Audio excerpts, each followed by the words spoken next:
बोलिए बांके बिहारी लाल की,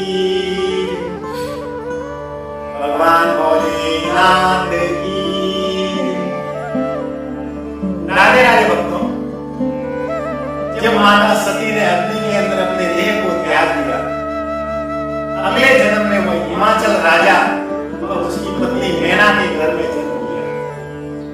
उनकी बचपन का नाम उमा था, परंतु हिमाचल पर्वत की पुत्री होने के कारण उनको पार्वती के नाम से भी पुकारने लगे। बोलिए पार्वती मैया की। माता पार्वती भोलेनाथ को प्राप्त करने के लिए, पति के रूप में प्राप्त करने के लिए कठोर तपस्या करने लगे।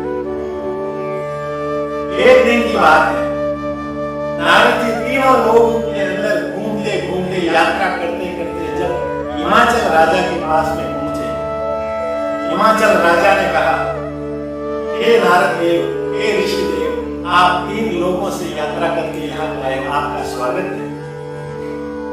यहाँ पर आने का क्या प्रयोजन है? नारद जी ने कहा, हे हिमाचल राजा, आपकी पुत्री जो उमा है वह बड़ी हो गई है, विवाह के योग्य हो गई है, उसका एक अच्छा सा वर देखकर, वर ढूंढकर उससे विवाह करवा लो।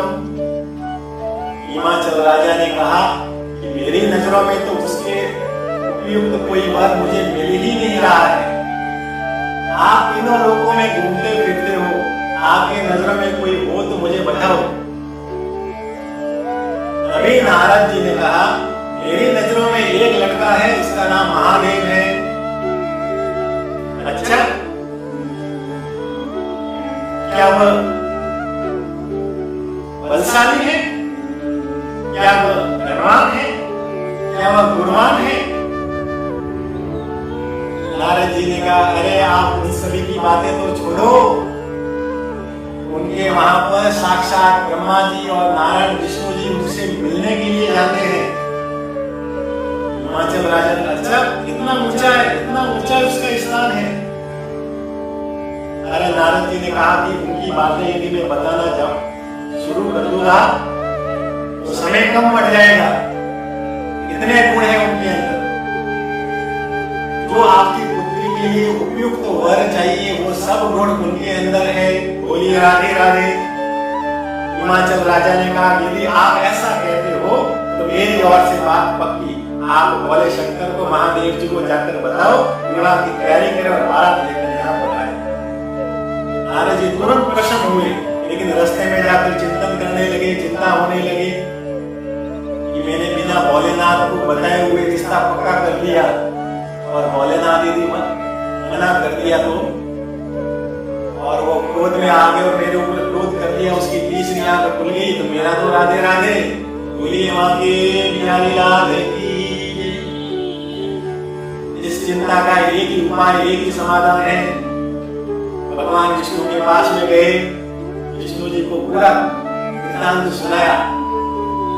विष्णु जी ने कहा कि नारद जी चिंता क्यों करते हैं, तो छोटी सी बात है, चलो कैलाश पर्वत चलते हैं।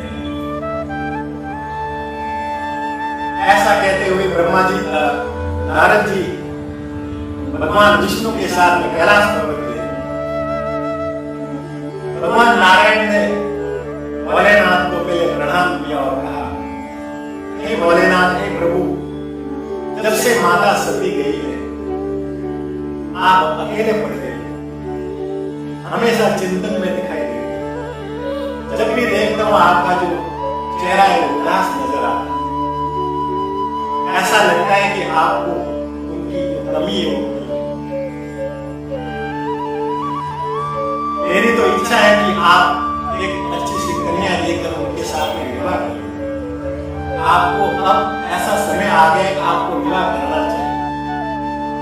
मेरी नजर में एक है, जैसा आपकी पत्नी में जो आप गुण चाहते हैं वो समस्त गुण उसके अंदर विद्यमान है। हिमाचल राजा की एक पुत्री है जिसका नाम उमा है, उसमें वो सारे गुण हैं जो आपकी पत्नी के अंदर होने चाहिए। मेरी नजरों में तो आप ये बहुत उपयुक्त है। यदि आप कहो तो बात आगे बढ़ाए, नहीं तो जैसे आपकी इच्छा। बोली वाके बिहारी लाल की। भोलेनाथ ने ध्यान लगाया और ध्यान लगाते हुए देखा कि उमा और कोई नहीं, पूर्व जन्म में उनकी पत्नी सती थी और इस जन्म में हिमाचल में यहाँ पर जन्म लिया। भोलेनाथ ने तुरंत हाँ भर ली। जैसे ही भोलेनाथ ने हाँ भरी, इधर भोलेनाथ ने विवाह की तैयारियां प्रारंभ की और उधर हिमाचल राजा के वहां पर विवाह की तैयारियां प्रारंभ हो गई। भगवान भोलेनाथ विवाह के लिए हिमाचल वहां पर जैसे रवाना हो रहे थे तो उनके साथ बारात के अंदर भूत पिशाच देवता ब्रह्मा जी नारायण और अनेक देवी देवता साधुगण के साथ में। वहां के हिमाचल वासी भी, उनकी प्रजा भी ये देखने के लिए बड़ी उत्सुक थी कि जिस प्रकार से उमा इतनी सुंदर है, उनका पति भी उससे भी ज्यादा सुंदर होना चाहिए। उनके पति को देखने के लिए बड़े उत्सुक थे, परंतु भोलेनाथ भी कोई कम नहीं। उन्होंने पार्वती मैया की परीक्षा लेने के लिए 7 साल के बूढ़े का रूप धारण कर लिया और नंदी के ऊपर बैठकर हिमाचल बारात लेकर रवाना हो गए। वे मां के प्यारी राधे की। जैसे ही हिमाचल पहुंचे तो वहां के हिमाचल वासी भोलेनाथ के 60 साल के बूढ़े के रूप को देखकर आश्चर्यचकित हो गए। 60 साल का बूढ़ा नजर आ रहे थे, लंबी लंबी दाढ़ी नजर आ रही थी और घने लंबे लंबे जटाएं, जहाँ चंदन का लेप होना चाहिए शरीर पर, वहां पर भस्म लगी हुई थी और जहाँ रेशम के मुलायम कपड़े पहनने चाहिए थे, वहां पर जानवरों की शेर की खाल पहनकर आ गए। और जहाँ पर घोड़े और हाथी के ऊपर सवार होकर आना था, भोलेनाथ नंदी के ऊपर बैठकर दूल्हा बनकर वहां पर हिमाचल आ गए। ऐसा आश्चर्य, ऐसा नजारा देखकर सभी हिमाचल वासी आश्चर्य में पड़ गए। इनकी आंखें फटी रह गई और आगे से ऊपर तो भोलेनाथ को देखकर बेहोश हो गए। बोलिए बाकी प्यारी लाल की।